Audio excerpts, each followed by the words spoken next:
Today on your Finance and Economy Today, where we review facts, data, insights, and how it affects you. Mar-a-Lago's membership fee just crossed $1 million, and the man who owns the club happens to be the sitting president. We are going to walk through the numbers, the history, and the legal questions sitting underneath all of it. A membership at Mar-a-Lago used to cost $100,000. Today, it costs $1 million, a 10 times increase since Donald Trump first ran for president. And according to CNN's analysis of his own financial disclosure, the club brought in nearly $77.5 million in 2025 alone, 3 times what it earned back in 2020. This is not illegal. Trump owns the club, and he has disclosed the income exactly as the law requires. But over the next 12 minutes we are going to look at 3 things. 1. How a private club became a $1 million membership. 2. Why the revenue has tripled since he returned to office. And 3. Why watchdogs say legal is not the same as ethical. Let's start with the numbers.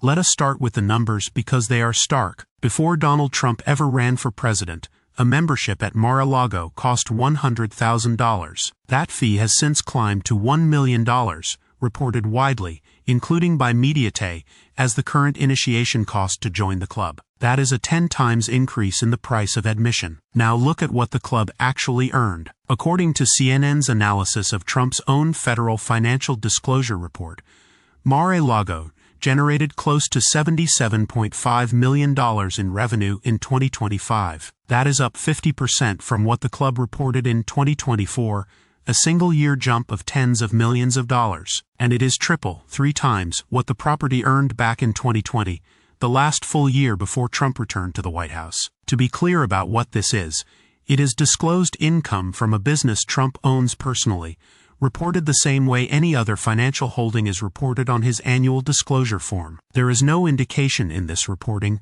that the revenue itself broke any law. What has changed is the price of entry, and the pace at which that price and the income behind it has grown since he took office again. But to understand why this is happening now, we need to look at the timeline.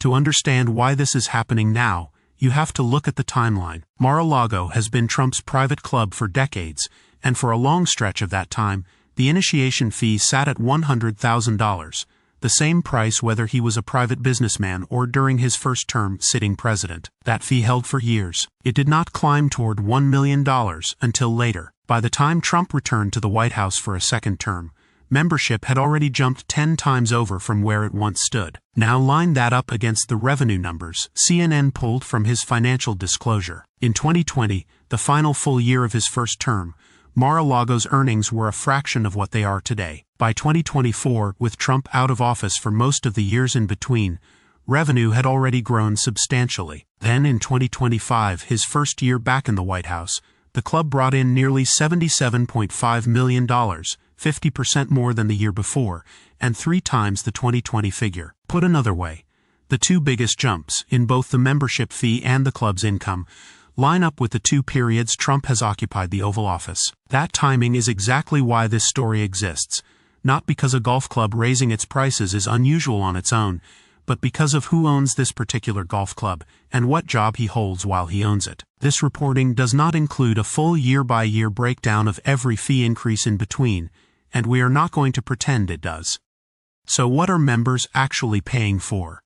So why would anyone pay $1 million to join a private club in Palm Beach? Golf and dinner are not what is driving this price tag. Mar-a-Lago is not just Trump's residence.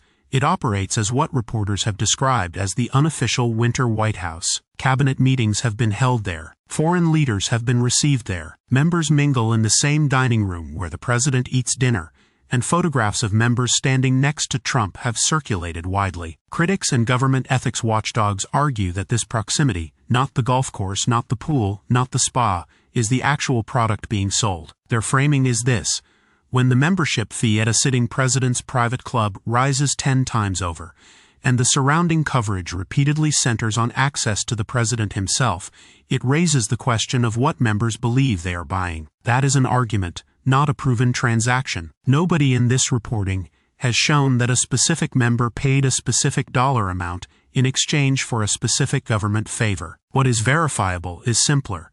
The The fee went up, the revenue went up, and both went up fastest in the years Trump has held the presidency. Supporters of Trump counter that Mar-a-Lago is simply a popular, exclusive club whose value reflects its brand, its location, and its amenities, just like any luxury property might command a premium price. Both things can be true at once. It can be a legitimately valuable property, and its value can also be inflated by adjacency to power. What the disclosure numbers show is the effect. What they cannot show on their own is intent. Here's the legal question underneath all of this.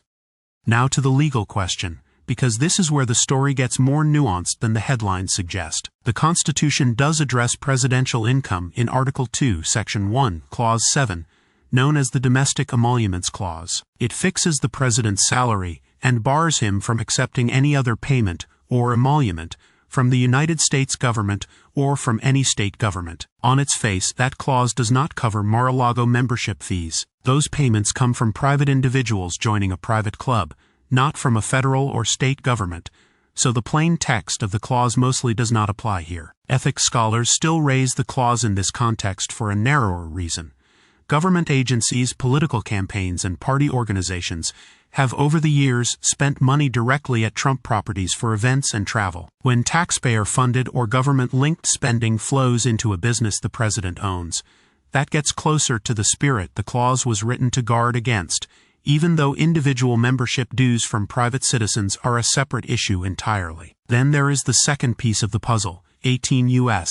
Code, Section 208, the Federal Conflict of Interest Statute that applies to executive branch officials. That statute explicitly exempts the president and vice president. Congress carved them out on purpose decades ago. That exemption is exactly why a sitting president can personally profit from a business he owns without breaking the law, something no cabinet secretary or ordinary federal employee could legally do. So here is the honest legal bottom line.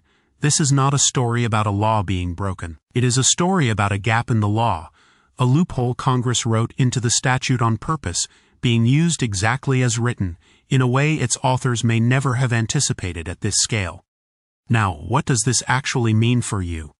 So what does this actually mean for you, the person watching this video who is not a Mar-a-Lago member and never will be? In the short term, honestly, not much that you can put a dollar figure on. This is private membership revenue, paid by private individuals who chose to join a private club. It does not show up in your grocery bill, your rent, or your tax return. We are not going to manufacture an impact that the data does not support. Unlike a Federal Reserve rate decision or a new tariff, there is no direct mechanism connecting Mar-a-Lago's initiation fee to your household budget. The longer-term impact is harder to see and harder to measure, but arguably more important. Every time a sitting president personally profits, in a fully disclosed and legal way, from something valuable specifically because of his proximity to the office he holds, it normalizes that behavior a little more. Norms are not laws. Nothing requires the next president, or the one after that, to keep the presidency separate from personal income. But norms are also the thing that erode quietly,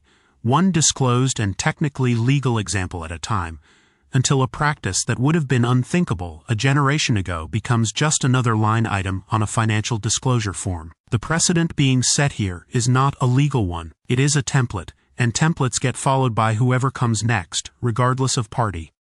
Here is the bottom line.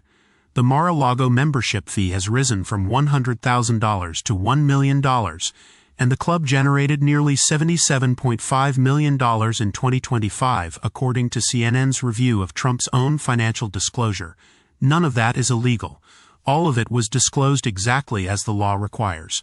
But it raises a real question about norms, not about crimes, about whether the presidency should ever double as a personal revenue stream. Tell us what you think in the comments. If this breakdown helped you understand the story, hit like and subscribe. We cover stories like this every week.